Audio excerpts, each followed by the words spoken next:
देखिए, भाजपा नफरत फैलाने वाली पार्टी है। इस धरती ने तो प्रेम और प्रेम का संदेश दिया है। इस धरती का संदेश तो यही है और प्रभु श्री कृष्ण जी का यही संदेश रहा, लोग जोड़ें, आपस में मिलके रहें, मिलजुल की संस्कृति हो।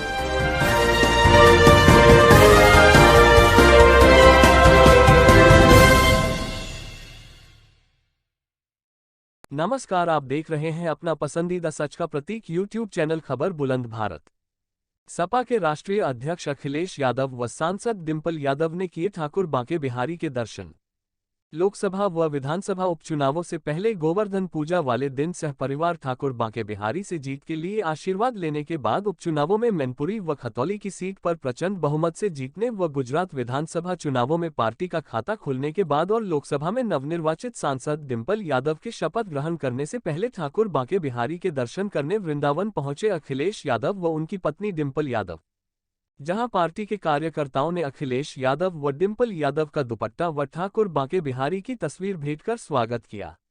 वहीं अखिलेश व डिंपल यादव मंदिर प्रांगण में पहुंचे, जहां पर उन्होंने ठाकुर बांके बिहारी की विधिवत पूजा अर्चना की व 56 भोग प्रसाद चढ़ाकर आशीर्वाद प्राप्त किया। इसके बाद मीडिया से बात करते हुए भाजपा सरकार पर निशाना साधते हुए कहा,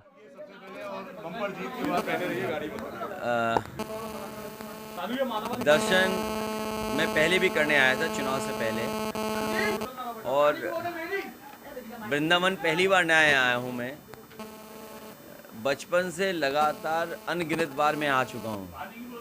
जब पहले आता था कोई पहचान नहीं थी, अब पहचान है तो गिनती होती है। और इस धरती से न केवल हम लोगों का लगाव है बल्कि आम लोगों का लगाव रहा है। दुनिया के ये भगवान श्री कृष्ण को मानने वाले, पूजने वाले, उनके रास्ते पे चलने वाले लोग दुनिया में दिखाई देते हैं और इसका फैलाव किसी धर्म जात ने नहीं रोक पाया। ये फैलते चला गया भक्ति और दुनिया के हर कोने में पहुंची है। मैं हमेशा जब मुझे समय मिलता है तो मैं वृंदावन आता हूं और यहाँ पर दर्शन करने ज़रूर मंदिर पहुँचता हूँ। मैं कभी मांगता नहीं हूँ और मांगने जाता भी तो भूल जाता हूँ पहले से जो तैयारी होती है उसकी। मैं यही मांग करता हूँ कि लोग खुश हों और जिस तरीके से दुनिया तरक्की की है, जिस तरीके से दुनिया में बहुत सारे देश हैं जहाँ आम लोगों का जीवन बदला है, जहाँ शिक्षा, स्वास्थ्य, सड़क, बिजली, पानी, या जो लोगों की जो नई पीढ़ी है उनके जो सपने होते हैं वो पूरे हों। मैं तो क्योंकि राजनीति में हूँ तो यही मांग कर सकता हूँ कि आम लोगों के सपने पूरे हों। और ये कह सकता हूँ इस पवित्र धरती पे बैठ कर के, भारतीय जनता पार्टी का जो रास्ता है वो रास्ता लोगों के सपने नहीं पूरे करता, वो सपनों को तोड़ता है। अभी कोई बाज़ार नहीं बचा होगा जहाँ व्यापारी के यहाँ छापा ना पड़ रहा हो जीएसटी का।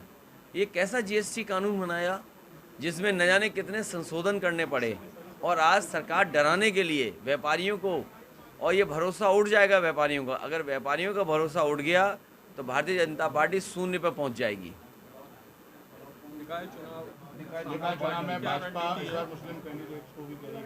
देखिए, भाजपा नफरत फैलाने वाली पार्टी है। इस धरती ने तो प्रेम और प्रेम का संदेश दिया है। इस धरती का संदेश तो यही है और प्रभु श्री कृष्ण जी का यही संदेश रहा, लोग जोड़ें, आपस में मिलके रहें, मिलजुल की संस्कृति हो, एक दूसरे का हम सम्मान करें। लेकिन भारतीय जनता पार्टी का रास्ता अलग है। वो नफरत करके राजनीति करना चाहते हैं, वो लोगों को लड़ा के राजनीति करना चाहते हैं, वो कुछ लोगों को अमीर बनाना चाहते हैं और सबको गरीब बनाना चाहते हैं।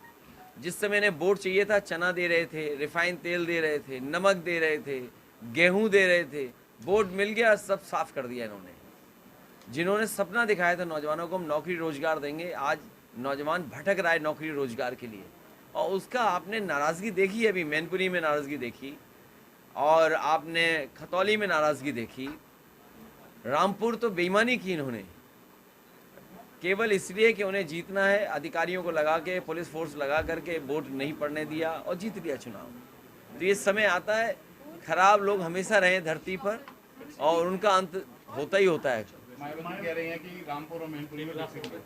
देखिए, मायावती जी क्या करेंगी मैं उस पर कुछ नहीं कहना चाहता हूँ, लेकिन बहुजन समाज पार्टी को सब लोग समझते हैं। बाबा साहब भीमराव अम्बेडकर जी का जो सपना था, मान्यवर काशीराम जी का जो रास्ता था, उस रास्ते से बहुजन समाज पार्टी भटक गई है। उस रास्ते से भटक करके किसी और रास्ते पे जा रहे हैं। मैं समझता हूँ मान्यवर काशीराम जी को मानने वाले और बाबा साहब भीमराव अम्बेडकर जी का सिद्धांत पे चलने वाले लोग बहुजन समाज पार्टी को छोड़ देंगे। भतीजे साथ रहेंगे, ये रहेंगे और आने वाले समय में आप साथ साथ देखेंगे। लगातार हमला कर रहे हैं। देखिए, उनकी बात मत करो, वो कहीं उनके बारे में क्या बात कर रहे हैं। निकाय चुनाव में समाजवादी पार्टी पूरी जिम्मेदारी से चुनाव लड़ेगी और मैं आपसे बड़ी जिम्मेदारी के साथ कह सकता हूँ, जहाँ जहाँ भारतीय जनता पार्टी के मेयर हैं, नगर पालिका के अध्यक्ष हैं, वहीं डेंगू है। जहाँ पर भारतीय जनता पार्टी के नगर पालिका के अध्यक्ष हैं, वहीं गंदगी है। कूड़े का अभी तक कोई निस्तारण नहीं कर पाए, नालियों को अभी तक ठीक नहीं कर पाए। जो सरकार नाली न ठीक कर पाए, कूड़ा का इंतज़ाम न कर पाए, और तब जब हमसे आपसे स्वच्छ भारत के नाम पर सेस लेकर के कूड़े का इंतज़ाम के लिए पैसा लिया, यही यमुना नदी साफ़ होनी चाहिए थी। समाजवादी पार्टी ने एक रास्ता निकाला था कि यहाँ पर एक सबसे सुंदर रिवर फ्रंट तैयार करें, और इन्होंने अभी तक रिवर फ्रंट को आगे नहीं बढ़ाया। तो ये जो गंदगी है, कूड़ा है, ये बड़ी समस्या है जो भारतीय जनता पार्टी इसको सुधार नहीं सकती। चाचा जी को क्या जिम्मेदारी, चाचा को अच्छी जिम्मेदारी दी जाएगी।